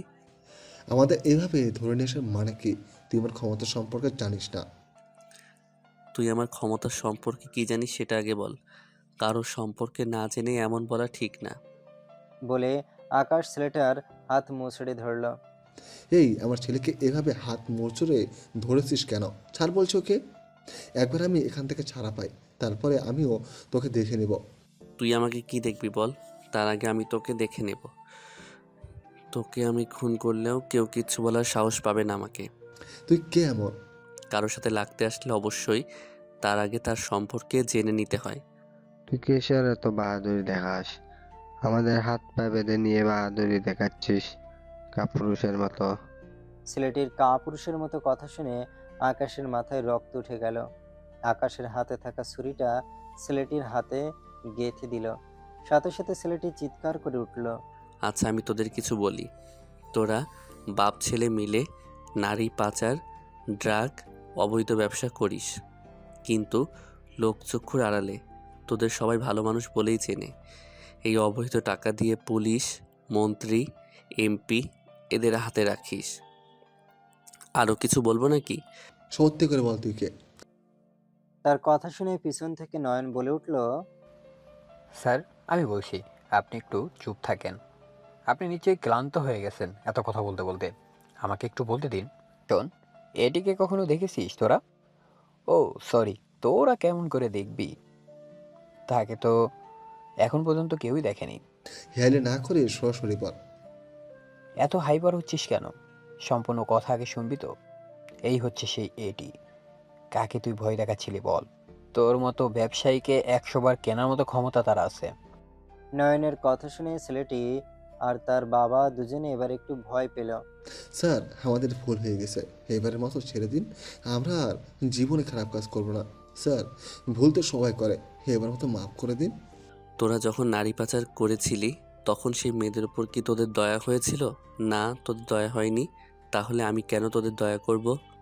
তাদের আর কিছু বলার সুযোগ না দিয়ে আকাশ তার হাতে থাকা পিস্তল দিয়ে একে একে দুজনের বুক ঝাঁঝরা করে দিল। নয়ন, এদের দুজনকে ঠিক রাস্তার মাঝখানে ফেলে রাখবে, আর সমস্ত প্রমাণ পুলিশের কাছে পাঠিয়ে দেবে এদের বিরুদ্ধে। রাত 4টার দিকে আকাশ নিজের রুমে ঢুকলো। তারপর ফ্রেশ হয়ে তারার পাশে শুয়ে পড়ল। তারা কি শক্ত করে জড়িয়ে ধরে। সকালে সূর্যের মিষ্টি রোদ তারার মুখের উপর পড়তেই তারার ঘুম ভেঙে গেল। নড়ে চড়ে উঠতে নিলেই তারার মনে হলো কেউ তাকে বেঁধে রেখেছে। কি রে বাবা, এমন শক্ত করে কে বেঁধে রেখেছে? আমার নিঃশ্বাস নিতে কষ্ট হচ্ছে। তারা খুব কষ্টের পিছন থেকে ঘুরে তাকাতেই অবাক হয়ে গেল। সেই সাথে একটা বড় সড়ো ঝটকা খেলো। তারা জোরে জোরে আকাশকে ঠেলতে লাগলো। ভাইয়া আমাকে ছাড়েন, এভাবে জড়িয়ে ধরে শুয়ে আছো কেন? ছি, কেউ দেখলে কি ভাববে? তারার কথায় আকাশের ঘুম কিছুটা হালকা হয়ে এলো। আকাশ কিছুটা বিরক্তি নিয়ে বলল, তারা এই সাত সকালে করিস না তো, আমাকে একটু ঘুমাতে দে। মাত্র কিছুক্ষণ হলো আমি ঘুমিয়েছি। আমাকে ছেড়ে তারপরে ঘুমান, আমার দম বন্ধ হয়ে আসছে। কথা বলতে বলতে হঠাৎ কালকে রাতের কথা তারার মনে পড়তেই তারা জোরে আকাশের গেঞ্জি খামচে ধরল। কি হয়েছে, একটু ঘুমাতে দিবি না? এভাবে খামচে ধরেছিস কেন? বলেই চোখ খুলে তাকাতে আকাশ দেখলো তারা প্রচন্ড রকমের ঘামছে। এই তারা, কি হয়েছে তোর, এমন করে ঘামছিস কেন? তারা কিছু বলছে না দেখে আকাশ তারাকে শক্ত করে জড়িয়ে নিল। কিছু হয়নি তো, আমি আছি না, আমি থাকতে তোর কেউ কিছু করতে পারবে না। কান্না থামো না প্লিজ। তারা আস্তে আস্তে শান্ত হয়ে গেলে আকাশ তারাকে নিয়ে ফ্রেশ করে দিল। তারপর নিজে ফ্রেশ হয়ে দুজনে একসাথে নিচে নামলো সকালের নাস্তা করার জন্য। সকালের নাস্তা একসাথে করে সবাই ড্রয়িং রুমের প্রোফাইল দিয়ে বসলো। তখনই শুনতে পেল সংবাদ বলছে, বিশিষ্ট ব্যবসায়ী আর তার ছেলেকে কেউ হত্যা করেছে এবং তাদের লাশ রাস্তার মাঝখানে রেখে গেছে। কোনো প্রমাণ পাওয়া যায়নি এই বিষয়ে, তবে জানা গেছে তার নারী পাচার, ড্রাগস আরও নানা ধরনের চোরাচালানের সাথে যুক্ত ছিল। পুলিশের ধারণা তাদের কোনো শত্রু তাদের এমন করে মেরে রেখে গেছে। আরও জানতে হলে আমাদের সাথেই থাকুন। খবর দেখে আবির মির্জা বলে উঠল, এতদিন হলো আমরা এর সাথে ব্যবসা করলাম, এর আসল রূপ ধরতে পারলাম না। কেমনে সম্ভব সব? ঠিক বলেছেন ভাইজান, বর্তমান যুগে মানুষকে চেনা খুব কঠিন। তবে যা হয়েছে ভালো হয়েছে, সে তার শাস্তি পেয়েছে। সকলে তার একদিকে তাকানো। তারা চুপচাপ বসে আছে। তখন আকাশ বলে উঠল, মামির সামনে ওর এইচএসসি পরীক্ষা, ওর বই থাকা সব নিয়ে আসতে হবে। কেন কেন আমার বই হঠাৎ এখানে নিয়ে আসবে কেন? তার আর কোথায় গিয়ে পাত্তা দিল না। ঠিক আছে, আজকে তাহলে আমরা যখন চলে যাব তারপর ড্রাইভারকে দিয়ে তারা সব জিনিসপত্র এখানে পাঠিয়ে দিব। আমিও যাব তোমাদের সাথে। আমি কি এখানে থাকবো নাকি? এখন থেকে তোমাকে এখানেই থাকতে হবে, কারণ তুমি এই বাড়ির বউ।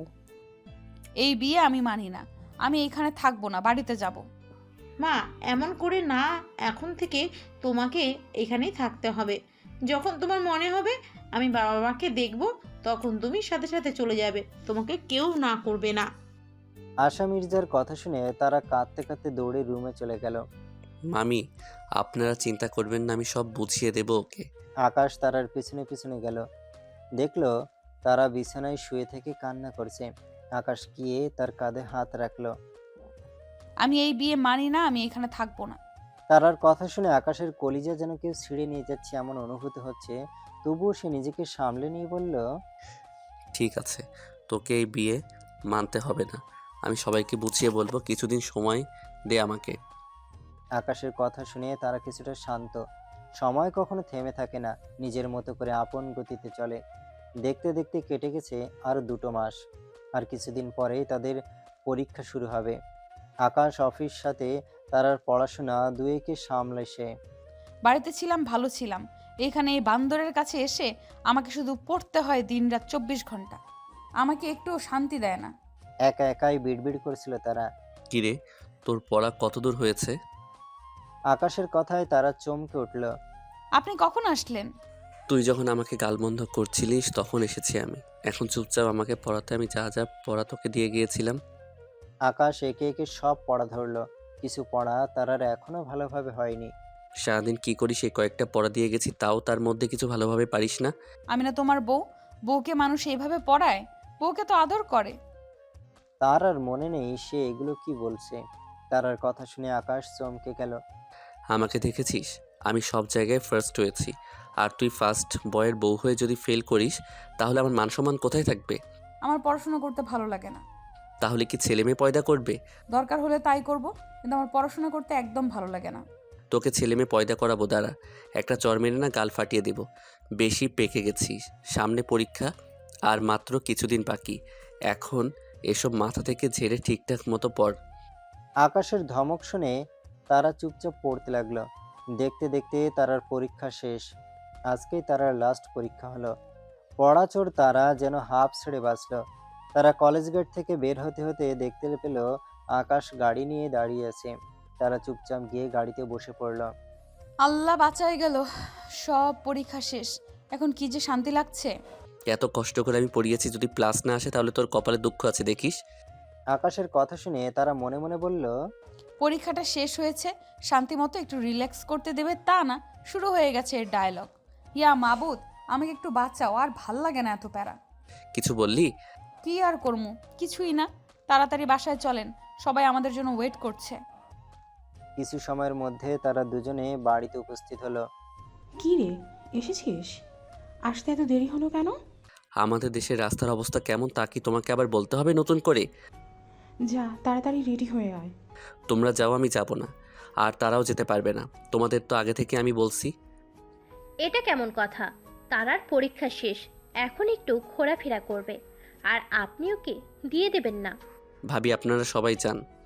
আকাশের কথা শুনে তারা এখন কান্না করে দেবে এমন অবস্থা। তারা এবার 1 মাসের সবাই জেনে গেছে যে আকাশ এটি গ্রুপের মালিক। তুই কেন যাবি না? আর তার আগে কেন যেতে দিবি না? তোর দাদি তুই 2 নাত বউকে একসাথে দেখতে চেয়েছেন। সে কত আশা নিয়ে বসে আছে গ্রামে, আর তুই যাবি না? আমার অনেক কাজ আছে, সবাই চলে গেলে অফিস সামলাবে কে?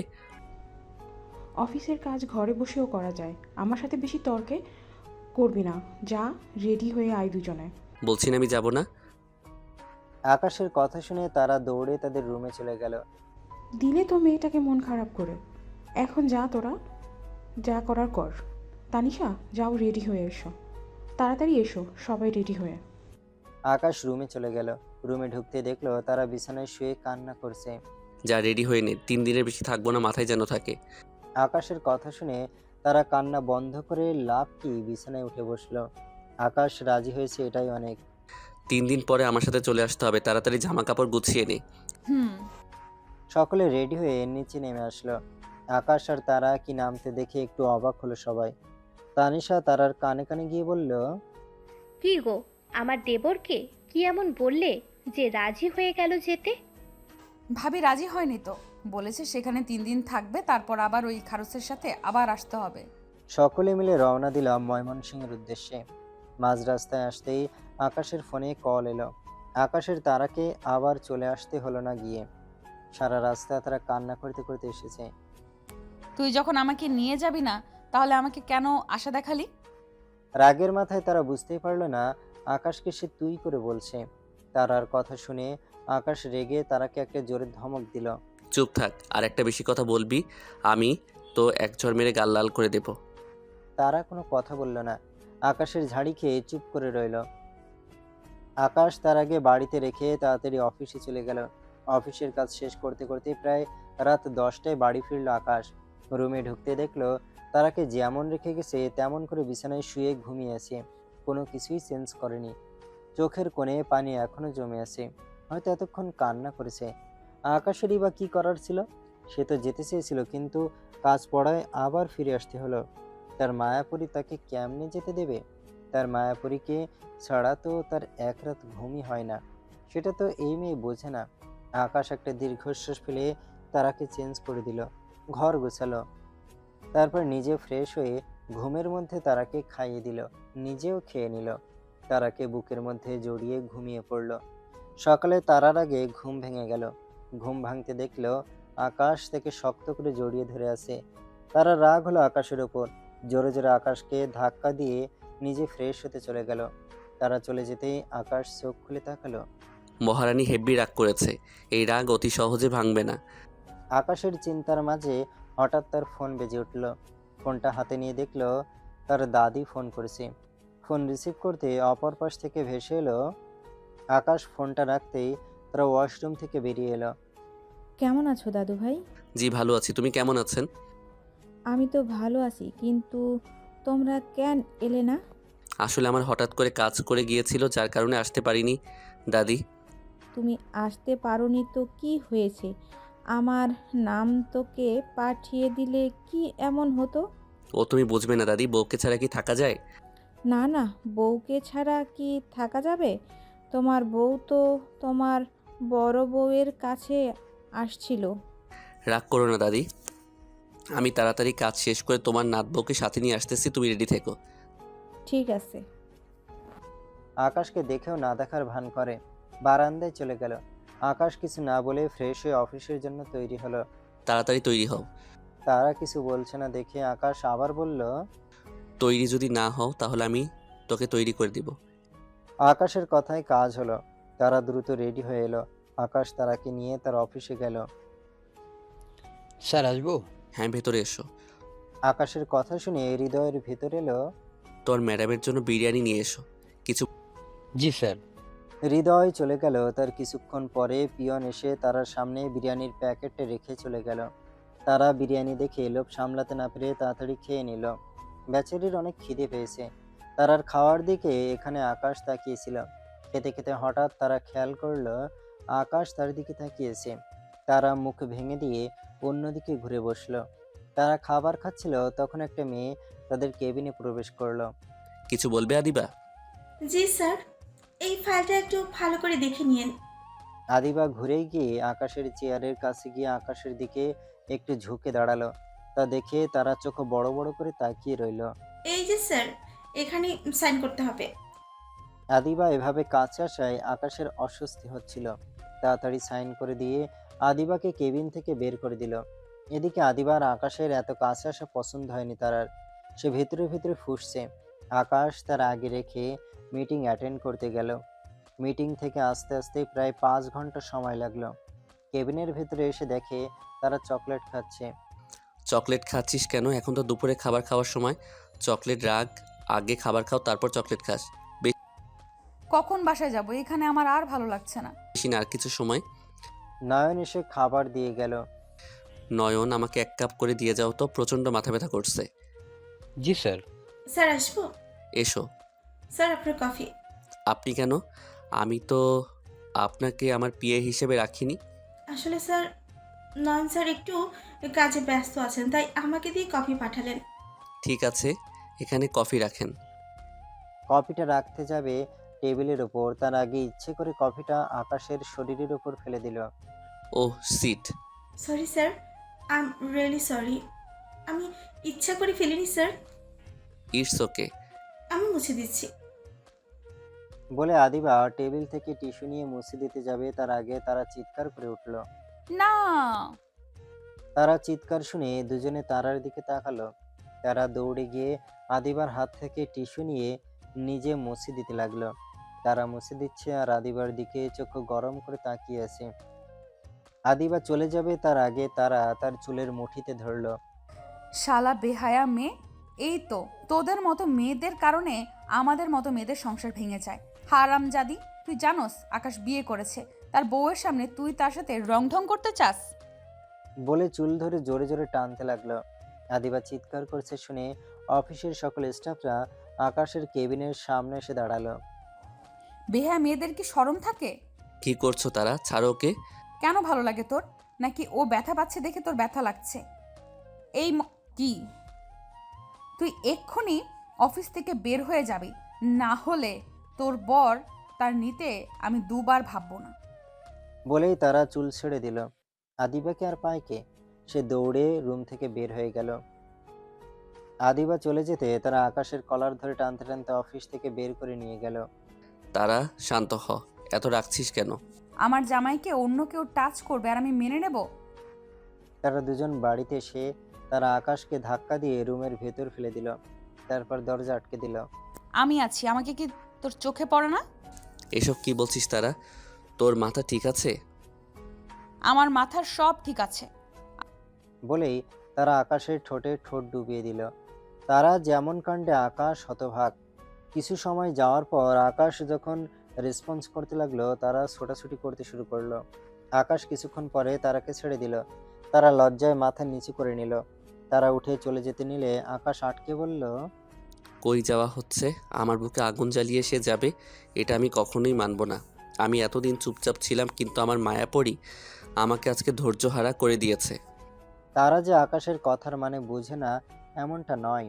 আকাশের কথা শুনে তারা লজ্জায় আকাশের বুকে মুখ লুকিয়ে নিল, যার অর্থ তার সম্মতি আছে। আকাশ কি আর পায় কে? দুজনে আবার চুম্বনে লিপ্ত হলো। আকাশের দুটো হাত তারা সমস্ত শরীরে অবাধ্য বিতরণ করছে, সেই সাথে তারা লজ্জায় কুকিয়ে উঠছে। এক সময় বুকের উপর থেকে ওড়না সরিয়ে ফেলল। তারা লজ্জায় শেষ। তোমাকে খুব ভালোবাসি তারা। আকাশের কথা শুনে তারা চমকে তাকালো। তুমি ঠিক শুনেছ, আমি তোমাকে প্রচুর ভালোবাসি, পাগলের মতো ভালোবাসি, যা আমি প্রকাশ করতে পারবো না। আমি আপনাকে আকাশ আর তারাকে কিছু বলতে দিল না, পাগলামি শুরু করে দিল। আর তারা তার পাগলামি সামলাতে ব্যস্ত। আকাশ যে বাঁধহারা হয়ে গেছে, যাকে এমন অশান্ত দেখে মনে হচ্ছে কতদিন ধরে সে তার প্রিয় মানুষের সারার অপেক্ষায় ছিল। তারা থাকুক তাদের মতো, আমরা এখান থেকে যাই।